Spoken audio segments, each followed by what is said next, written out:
हमारे पास जब CCTV footage खंगाले गए तो उसमें एक संदिग्ध फॉर्च्यूनर गाड़ी, जो ग्रे कलर की फॉर्च्यूनर गाड़ी थी, वो एक दिखाई दी। उस गाड़ी के हमने सीसीटीवी कैमरे का अध्ययन करके उसका रूट ट्रेस करने की कोशिश की। ये जो आरोपी थे ये काफ़ी समय से वारदात कर रहे थे और काफ़ी शातिर तरीके से वारदात कर रहे थे। ये किसी भी तरह का सुराग इन्होंने कभी तक किसी भी वारदात में नहीं छोड़ा था, ना फिंगरप्रिंट्स मिले थे, ना इनके पास कोई मोबाइल फ़ोन होता था। तो ये हमारे लिए चैलेंज था। हमारे पास केवल एक सुराग था कि ये एक फॉर्च्यूनर गाड़ी, जो ग्रे कलर की फॉर्च्यूनर गाड़ी है, उसमें वो आए थे। हमारी टीमों ने लगातार मेहनत करते हुए आसपास के क्षेत्र के कैमरे खंगालने स्टार्ट किए। हमारी टीमों ने लगभग 200 किलोमीटर के एरिया में 500 से ज़्यादा कैमरों का 300 से 400 घंटे के जो फुटेज है उसका अध्ययन किया। उससे हमें पता चला कि ये जो इसमें वारदात करने वाले जो आरोपी हैं बार बार वारदातें दे रहे हैं, परंतु किसी भी मेन हाईवे का यूज़ नहीं करते हैं, कच्चे रास्तों का यूज़ करते हैं। तो ये भी हमारे पास एक चैलेंज था कि किस तरह से इसको ट्रेस किया जाए।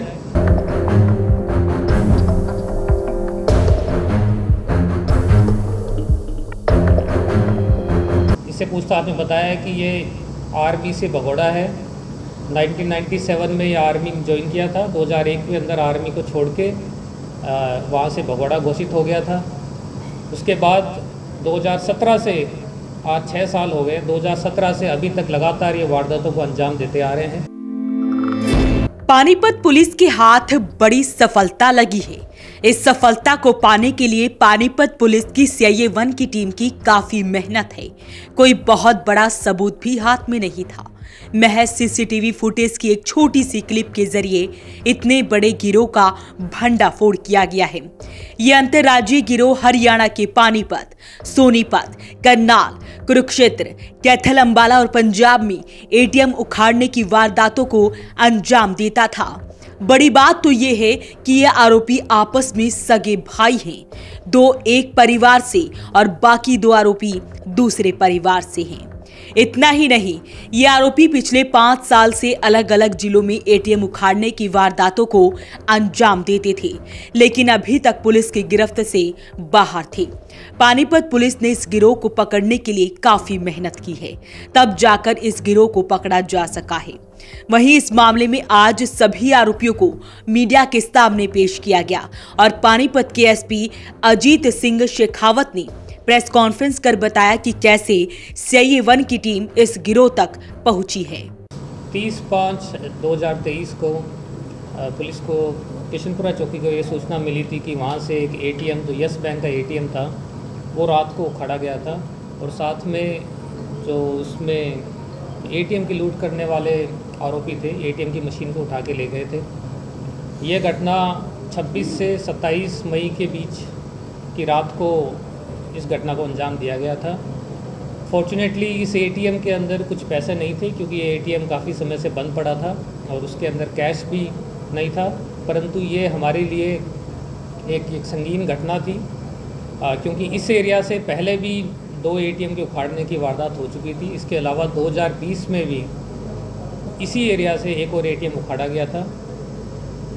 जो इस एरिया से जो ATM उखाड़े थे उसमें भारी मात्रा में पैसा भी गया था। पिछले जो फरवरी में वारदात हुई थी उसमें 24 लाख रुपए की लूट हुई थी और उससे पहले जो सितंबर में जो वारदात हुई थी उसमें लगभग 17 लाख रुपए की लूट हुई थी। तो इस घटना की संजीदगी को देखते हुए ये बड़ा एक सीरियस मैटर था, क्योंकि एक ही स्थान पे बार बार वारदातें हो रही थी। तो हमने CIA 1 टीम, इंस्पेक्टर दीपक के नेतृत्व में एक टीम का गठन किया। इस घटना के बारे में पुलिस के पास कुछ भी सुराग नहीं था और पहले भी संगीन वारदातें हो चुकी थी, लेकिन उनमें भी कोई सुराग नहीं मिला था काफ़ी प्रयत्न करने के बावजूद।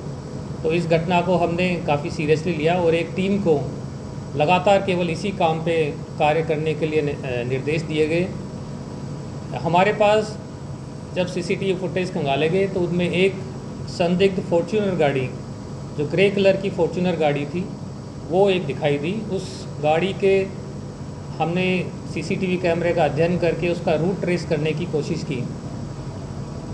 ये जो आरोपी थे ये काफ़ी समय से वारदात कर रहे थे और काफ़ी शातिर तरीके से वारदात कर रहे थे।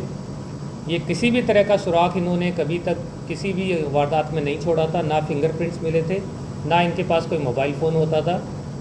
तो ये हमारे लिए चैलेंज था। हमारे पास केवल एक सुराग था कि ये एक फॉर्च्यूनर गाड़ी, जो ग्रे कलर की फॉर्च्यूनर गाड़ी है, उसमें वो आए थे। हमारी टीमों ने लगातार मेहनत करते हुए आसपास के क्षेत्र के कैमरे खंगालने स्टार्ट किए। हमारी टीमों ने लगभग 200 किलोमीटर के एरिया में 500 से ज़्यादा कैमरों का 300 से 400 घंटे के जो फुटेज है उसका अध्ययन किया। उससे हमें पता चला कि ये जो इसमें वारदात करने वाले जो आरोपी हैं बार बार वारदातें दे रहे हैं, परंतु किसी भी मेन हाईवे का यूज़ नहीं करते हैं, कच्चे रास्तों का यूज़ करते हैं। तो ये भी हमारे पास एक चैलेंज था कि किस तरह से इसको ट्रेस किया जाए। परंतु जो ये इतना सीसीटीवी फुटेज का हमने जो अध्ययन किया, तो हमें रात्रि का जो फुटेज था उसमें बिल्कुल एक एक झलक को भी देखते हुए पुलिस की टीम आगे बढ़ती रही और धीरे धीरे कच्चे रास्तों से आगे बढ़ते बढ़ते अब कुरुक्षेत्र से होते हुए पंजाब के अंदर ये गाड़ी है कुछ एक एरिया में जाके हमारे से ओझल हो गई। हमारी टीम ने लगातार 2 या 3 दिन वहीं पर रहते हुए आसपास के 30-40 गाँव में खुद से मोटरसाइकिलों पे पैदल गश्त करके रैकी करके ये पता करवाया कि एक फॉर्च्यूनर जो इस ग्रे कलर की फॉर्च्यूनर है, एक शादीपुर गांव है, वहाँ पे किसी एक व्यक्ति ने गांव में एक डेरा बना रखा है। उस डेरे के आसपास एक निर्माणाधीन मकान है, उसके अंदर खड़ी रहती है। उसके आधार पर उस मकान की सर्च की गई। उस सर्च में हमें ये फॉर्च्यूनर गाड़ी ग्रे कलर की वो मिली। उस मकान की सर्च के दौरान कुछ गैस कटर वगैरह भी मिले, साथ में नंबर प्लेट्स। इस गाड़ी पे ये एक फेक नंबर प्लेट लगा के चलते थे। वो नंबर प्लेट जो नंबर था वो वैसे स्विफ्ट गाड़ी का नंबर लगा रखा था क्योंकि वो फेक था। लेकिन ये फॉर्च्यूनर गाड़ी पे वहाँ जाके इन्होंने इसका नंबर प्लेट वगैरह चेंज कर लिया था। फॉर्च्यूनर गाड़ी को जब खोल के देखा गया तो इन्होंने फॉर्च्यूनर गाड़ी को केवल इसी काम के लिए मॉडिफाई करवा रखा था। जो पीछे की सीटें हैं वो सारी इन्होंने निकाल रखी थी। जो गाड़ी को इस तरह से मॉडिफाई कर रखा था कि कुछ सामान जैसे ATM का जैसे भारी सामान है उसको अंदर डाल के ले जाया जा सके तो भी कोई परेशानी ना हो। हमें बाद में सूचना मिली कि इस फॉर्च्यूनर गाड़ी का जो मालिक है सुखविंदर उर्फ सुक्का, जो इस गिरोह का सरगना भी है, उसके बारे में हमें सूचना मिली कि ये करनाल एरिया के अंदर फिर से वारदात को अंजाम देने के लिए यहाँ पे रेकी कर रहे हैं। क्योंकि इस वारदात में इनके पास कुछ भी पैसे हाथ नहीं लगे थे, केवल 8,000 रुपये का ही नुकसान हुआ था। तो ये फिर से वारदात करने के लिए यहाँ पे रेकी कर रहे थे और रेकी के दौरान हमारी टीमों ने इनको काबू किया। इनसे पूछताछ में ज्ञात हुआ कि इन्होंने पानीपत की न केवल ये 3 जो संगीन वारदातों को अंजाम दिया हुआ है, उसके अलावा भी इन्होंने लगभग 24 ऐसी संगीन वारदातों का अंजाम दिया हुआ है जो पूरे हरियाणा में और पंजाब में अलग अलग ज़िलों में इन्होंने वारदातों को अंजाम दिया है। इन्होंने पूछताछ में बताया कि सुखविंदर उर्फ सुक्का, जो कि संगरूर ज़िले का रहने वाला है, वो आजकल शादीपुर में पटियाला ज़िले के अंदर वहाँ पे गांव में एक डेरा बना के रहता है। वहाँ पे इससे पूछताछ में बताया है कि ये आर्मी से भगोड़ा है। 1997 में ये आर्मी ज्वाइन किया था। 2001 के अंदर आर्मी को छोड़ के वहाँ से भगोड़ा घोषित हो गया था। उसके बाद 2017 से आज 6 साल हो गए, 2017 से अभी तक लगातार ये वारदातों को अंजाम देते आ रहे हैं।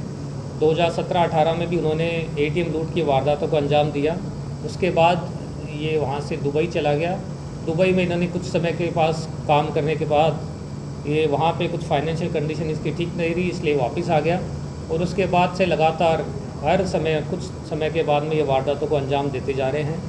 इन्होंने पूछताछ में यह भी बताया कि अपने साथ वारदात को अंजाम देते समय भारी मात्रा में हथियार और कारतूस भी लेके चलते थे। यदि किसी तरह की घटना हो, यदि पुलिस की हो या फिर कोई अवरोध करने का उत्पन्न करने की कोशिश करे तो उसके लिए भी ये पूरी तैयारी करके आते थे। इसी तरह हमारे यहाँ पानीपत में भी, उरलाना में भी 2020 में घटना हुई थी जिसमें ये ATM उखाड़ रहे थे। वहाँ पे गांव वाले एकत्रित हो गए थे और पुलिस की टीम भी वहाँ पे आई थी। तो वहाँ पे भी उन्होंने गोलियाँ चलाकर वहाँ से भाग निकले थे, उसके बारे में भी मुकदमा दर्ज है। इसी तरह सालवन गांव में भी करनाल में इन्होंने एक ATM उखाड़ा था। वहाँ पे जब पुलिस पीछे हुई तो वहाँ पे भी इनसे एक हथियार वहीं पे मौके पे ही बरामद हुआ था। इस तरह से ये हथियार और पूरी तैयारी के साथ ये ATM लूट की वारदातें करने के लिए आते थे। सुखविंदर सुक्खा अपने भाई जिसका नाम भूपेंद्र है, उसके साथ, और 2 नाभा के, एक देवेंद्र है और एक गुरमीत, ये चारों लोग इन वारदातों को अंजाम दे रहे थे। इनके अलावा इनके कुछ साथी थे जो पहले से ही डोंकी के माध्यम से विदेश जा चुके हैं, और इन लोगों का भी इरादा था कि किसी माध्यम से किसी तरह से पैसा इकट्ठा करके विदेश जाया जा सके। उससे पहले ही ये पानीपत पुलिस के हत्थे चढ़ गए। इन्होंने एक एक करके अभी तक पिछले 6 साल में लगभग 24 वारदातों को अंजाम देने के बारे में अभी तक स्वीकार किया है। इसके बारे में अभी तक और पूछताछ जारी है। जैसा हमें ज्ञात हुआ है कि इस तरह से इन्होंने करोड़ों रुपए की जो ATM की लूट है उनको अंजाम अभी तक ये दे चुके हैं। आज तक ये किसी भी मामले में अभी तक गिरफ्तार नहीं हुए थे। जो सुखविंदर सुक्का है, इसके खिलाफ एक NDPS एक्ट का मुकदमा जरूर दर्ज है, परंतु पिछले 6 सालों से लगातार वारदातों को अंजाम देने के बावजूद किसी भी वारदात में अभी तक ये गिरफ्तार नहीं हुए थे। इन्होंने अपना एक बहुत ही क्लोज ग्रुप बना रखा था। ये दोनों भाई थे, उसके अलावा भी जो 2 साथी हैं वो भी भाई थे। किसी भी तरह की इन्फॉर्मेशन कहीं से भी लीक नहीं होती थी, परंतु जो टीम है उसने अथक प्रयत्न किए। लगातार जो रात की 12 बजे से लेकर 1 बजे तक की ऐसी फुटेज है, उनका केवल एक झलक के आधार पे भी CCTV फुटेज को देखते हुए आगे बढ़ते रहे, और आखिर इस कार्य में हमें सफलता मिली है। ये ATM को उखाड़ने के बाद में करनाल एरिया के अंदर मुनक के पास में नहर है, उसके अंदर वहाँ पे इसको काट के इसको नहर में जो ATM है उनको डाल देते थे और पैसे वहीं से निकाल के ले जाते थे। इनकी निशानदेही पे 4 से 5 जो कटे हुए ATM हैं वो नहर से गोताखोरों की मदद से हमने बरामद किए हैं। इसके अलावा हर वारदात करने से पहले ये 2 या 3 दिन ये उस जगह की रैकी करते थे, और रैकी के दौरान जिस गाड़ी का प्रयोग करते थे, अलग गाड़ी का प्रयोग करते थे, उस गाड़ी को भी बरामद कर लिया गया है। इनसे आगे की पूछताछ जारी है। इन्होंने अभी तक जो स्वीकार किया है उसमें 6 वारदातें पानीपत की, 5 वारदातें करनाल की, 3 वारदात कैथल ज़िले की, इसके अलावा अम्बाला, कुरुक्षेत्र और सोनीपत ज़िले की वारदातें जो हरियाणा की इन्होंने स्वीकार की है। इसके अलावा पंजाब में भी अलग अलग ज़िलों से, लुधियाना, संगरूर, मलेरकोटला, सब जगहों से कुल मिला के 7 वारदातों को इन्होंने अंजाम देने के बारे में स्वीकार किया है।